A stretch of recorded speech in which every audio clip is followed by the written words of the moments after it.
Hey YouTubers, it's Charlie. Hopefully you guys have had a chance to see Rogue One. A lot of you had Darth Vader questions, and the Lucasfilm people have actually come out and answered a bunch of them, so they're just going to explain the Darth Vader scenes. There's a new round of the Star Wars giveaway. I'm still giving away IMAX tickets, so all you have to do to enter is be a subscriber and leave a comment on this video. Be sure to click that bell to enable alerts so you don't miss anything. So there were a lot of Darth Vader questions after this movie. We arguably got the best Darth Vader scene in any Star Wars movie at the very end. But there was a lot of questions about the lava planet where his castle is, which was the only planet in the movie that did not get a subtitle. Everywhere they went, they had like a little heading that told you where you were. Part of the reason I think they chose not to subtitle this is just to make you wonder. So if you're a big Star Wars fan, you probably recognized it and thought about Mustafar and what that could possibly mean, because that just blows your mind. Like, why would Darth Vader choose to live in a place that represented so many painful memories for him? And then there's also the thing, just where you see him living on a lava planet and you're like, oh my god, this planet is so hardcore, Darth Vader is so hardcore. So it's just cool from a visual standpoint. The castle itself just looks badass. But here's the deal with that. So there are really two huge Darth Vader scenes. There are a couple other smaller scenes, but the two real big scenes were on Mustafar, and then later at the end when he goes all Armistice from the end of Westworld. So starting with the lava planet, a lot of you guessed, seeing the movie, like I said, that this is Mustafar, but the Lucasfilm people that were answering questions about the canon after the movie came out just said that Darth Vader chose this place because there is so much conflict in him. It's meant to represent the idea that there's still good in him, so he chooses to live here to just punish himself on purpose because he's so conflicted. They kind of did that in a really ham-fisted way with Kylo Ren during Episode 8. There's so much conflict in me. You need to help me, Father. Help me choose one side or the other. So this is Darth Vader doing that same Kylo Ren thing where he's like teetering on the edge. Like, he's not completely bad, but he's not good either. So just like he is on the precipice, his castle is on the precipice of this cliff here with lava flowing all around. So it's also a good metaphor for his emotional state too. And then, of course, the Bacta tank is just a visual reference for Empire Strikes Back, where you see him in his chamber without the helmet on, like, oh my god, what does he look like underneath all that armor? And for Luke Skywalker, who gets stuck in the Bacta tank. So there's just a lot of visual metaphors, like you don't need a lot of dialogue. I always feel like the best Darth Vader scenes are ones that do not involve dialogue, like the one at the end. Best Darth Vader scene in any Star Wars movie. He doesn't speak at all. He just pops the lightsaber and crushes everyone. So that is why I was a little disappointed with the dialogue and the puns when he was talking to Krennic in the base. Don't get crushed by the weight of your own ambitions. I mean, it was a badass Vader moment, but I felt like they didn't need to use the pun. In the Acolyte that a lot of people were wondering about, they're like, is this Snoke here? Like, who is this person that comes to help him out? So this is not Snoke, it's probably just someone like Donnie Yen's character from a dark side perspective, someone who serves the Force, but serves the dark side of the Force. More like an Acolyte, but maybe not as powerful as that. The Emperor has a lot of servants that might be Force sensitive, but aren't Dark Jedi themselves.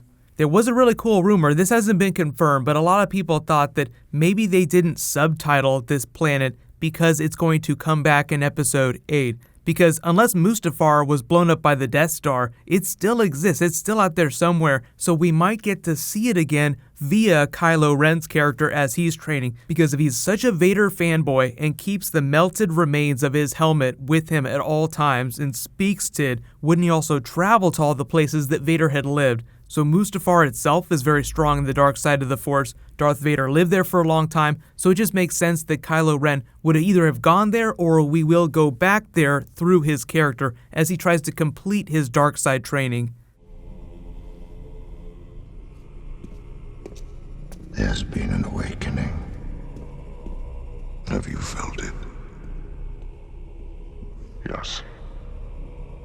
Even you, Master of the Knights of Ren, have never faced such a test. By the grace of your training, I will not be seduced. We shall see.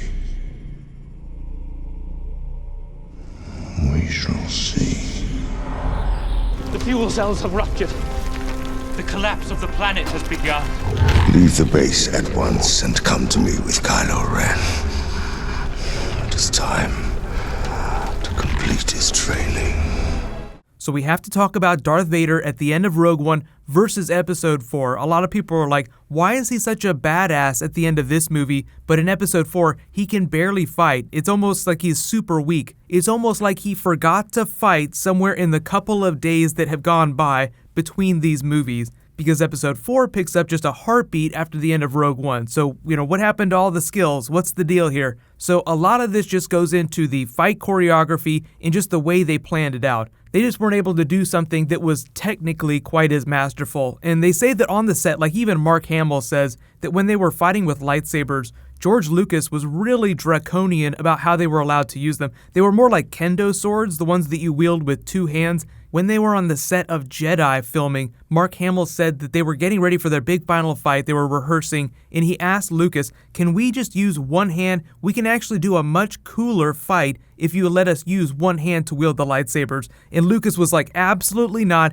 you have to use two hands. So it really limited the types of moves that they could do at the time. But nowadays, Hollywood fight choreography has gotten a lot more dynamic. It's taken inspiration from a lot of Eastern films. So with the evolution of that, as well as the evolution of digital effects, they're just able to more fully realize what Darth Vader should be able to do on screen. So when you rewatch the original trilogy films, just imagine that Darth Vader is every bit this badass, but they just weren't able to do that when they were actually filming these movies. So it's not that he can't fight, it's just that they weren't able to film it the way they wanted to. A lot of you have asked about a Darth Vader spin-off film. Like, if they're doing spin-off films, why don't we do Darth Vader? He's one of the best characters of all time. I definitely agree with that statement, and I think the best explanation for why we're not going to get a Darth Vader spin-off film is that final scene. It's just so amazing, so brief. So Vader is best when he's used like that, in a very scarce way. Just bits and pieces, you can bring him in, he'll do something super creepy, super badass. So you guys can let me know, how do you want them to continue to use Darth Vader in the future spin-off films, if they're set during the original trilogy timeline?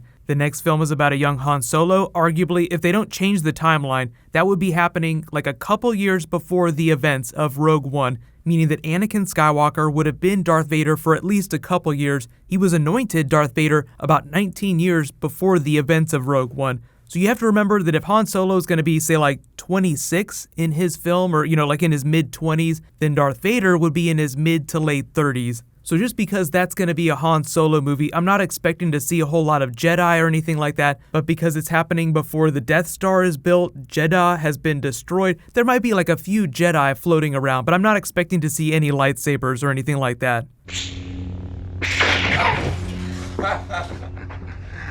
Hokey religions and ancient weapons are no match for a good blaster at your side, kid.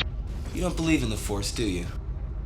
Kid, I've flown from one side of this galaxy to the other. I've seen a lot of strange stuff, but I've never seen anything to make me believe there's one all-powerful force controlling everything.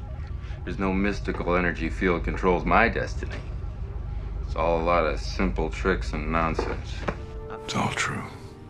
But let me know how you want the saga films like Episode 8, Episode 9 to continue to invoke Darth Vader. I'm not expecting to see Anakin's Force Ghost anytime soon. Most of the Darth Vader that the films have invoked have been through Kylo Ren's character. So that really just comes in the form of him staring at the melted helmet with weird, atmospheric, creepy music in the background. So hopefully, because Rey was retracing Luke Skywalker's steps as she was trying to find him, maybe we'll see Kylo Ren retracing a lot of Darth Vader's steps. But I'll say congratulations to this week's Star Wars giveaway winner, Grant Carlson. Please private message me on the back end of my channel so I can get your contact details. There is a new round that started with this video, so we'll just announce the winner the next time I post a Star Wars video. While you guys wait for that to post, you can click here for all my Rogue One Easter eggs, and you can click here for a Rick and Morty Star Wars Death Star parody. Thank you so much for watching, everybody. Let's high five. I'll see you guys tonight.